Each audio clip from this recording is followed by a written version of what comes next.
May 1st, 2011, was an ordinary night in Abbottabad, Pakistan, a calm evening in a sleepy town that would unknowingly become the stage for one of the most significant military operations in modern history. But beneath the tranquility, a storm was brewing.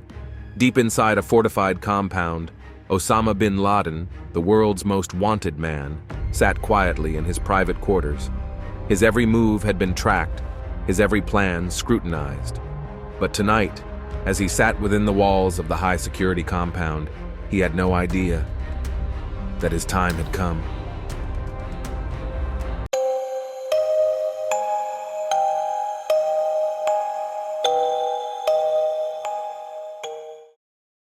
The compound, located in Abbottabad, was not just a home. It was a fortress, designed with the sole purpose of keeping the world out and keeping bin Laden safe. Behind 18-foot walls, barbed wire and armed guards, he lived in isolation, with few ever entering or leaving. Yet after years of painstaking intelligence work, the CIA was about to close in on the ghost. The manhunt had been long and arduous, but thanks to months of surveillance, the CIA had finally confirmed bin Laden's presence at the compound. The intelligence had been precise, the mission clear. President Obama gave the order. This is it. The Navy SEALs, specifically SEAL Team 6, were tasked with bringing bin Laden to justice. At 1 a.m., local time, 11 p.m. UTC, the mission commenced. Black Hawk helicopters, equipped with stealth technology and night vision capabilities, rose from the ground, carrying the SEALs toward the compound. Their flight path was calculated, designed to avoid radar detection. They moved low and fast, blending into the darkness. The operation was a carefully crafted plan, a high-stakes mission that depended on speed, precision, and surprise. With every second that ticked by, the tension mounted. The SEALs knew that they had only one shot at this. One mistake could change everything. As the helicopters neared the compound, a mechanical failure struck. One of the Black Hawks, the lead helicopter, suddenly shuddered.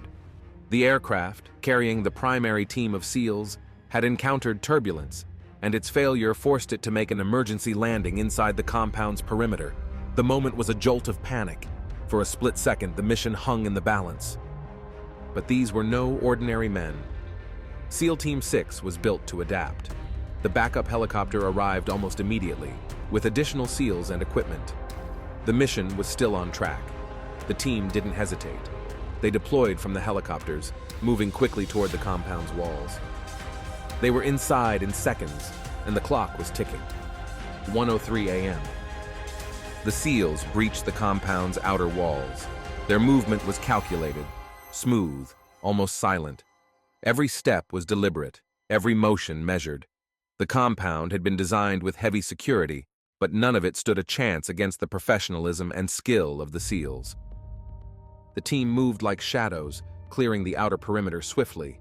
The objective was clear: get to the main building where bin Laden was hiding and execute the mission. 1:04 a.m. The main house loomed in front of them, a massive, secure building where bin Laden had been hiding. The SEALs breached the door, entering the building with precision, their weapons raised. They moved quietly but purposefully through the house.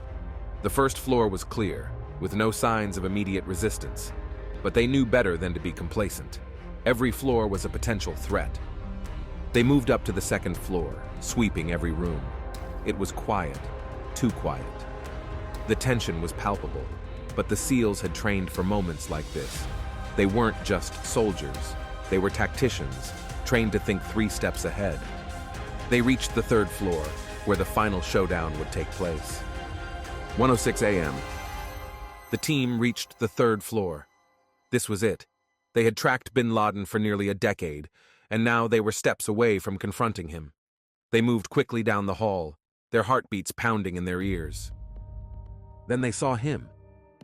Bin Laden was in a room, standing with 2 of his wives. The moment was surreal. His eyes locked with the SEALs, and for a fraction of a second, everything hung in the balance. The room was tense, charged with the weight of history. The SEALs had been trained to respond in an instant, to act without hesitation. Bin Laden, despite being unarmed, was still a threat. Was he reaching for a weapon?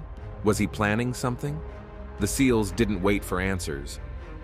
The decision was made in an instant. 1:07 a.m. Bin Laden was shot twice, once in the chest and once in the head. The shots were swift, decisive. The world's most wanted terrorist, the face of global terror, was dead. The SEALs quickly confirmed Bin Laden's identity. Visual recognition, DNA testing. It was over. Bin Laden had been killed in a matter of seconds. The SEALs didn't pause. They had a job to do.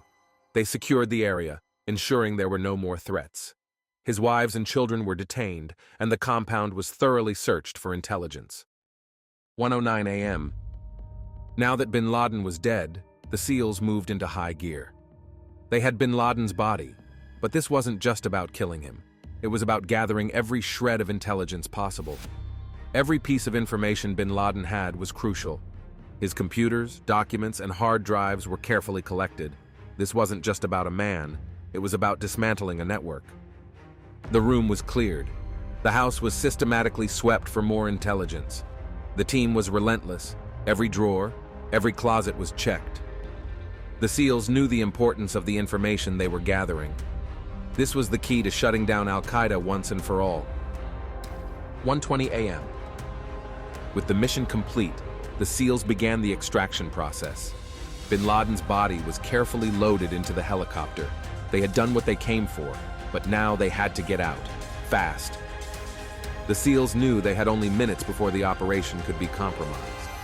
Pakistani authorities could arrive at any moment, and the SEALs had to move swiftly to avoid detection. They boarded their Black Hawk helicopters, ready to leave the compound behind. The first helicopter took off, followed by the backup team.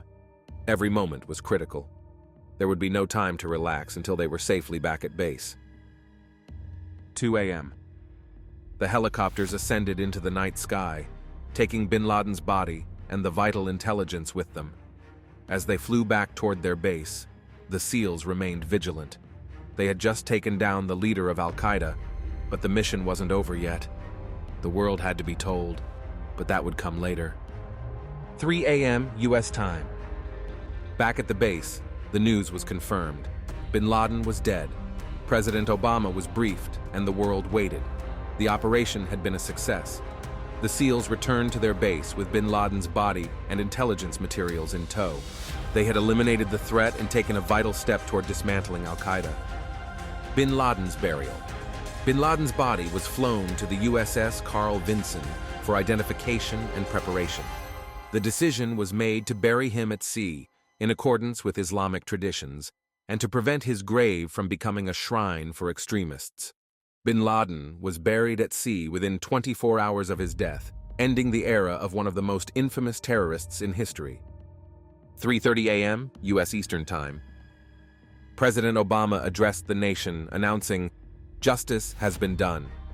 The world would soon learn that Bin Laden was dead, and the manhunt that had spanned a decade had finally come to a close. This was the story of Osama bin Laden's final moments, the raid that brought him to justice, and the aftermath that changed the course of the war on terror. The operation wasn't just about a man, it was about justice, about ensuring the world could breathe a little easier. But for the men who executed this mission, it was a testament to their training, precision, and unwavering commitment to their objective. Every second of this operation was a calculated risk. Every minute, every moment was about making sure this elusive target could not escape again. And in the end, the world's most dangerous terrorist was silenced, and the global fight against terror was forever changed.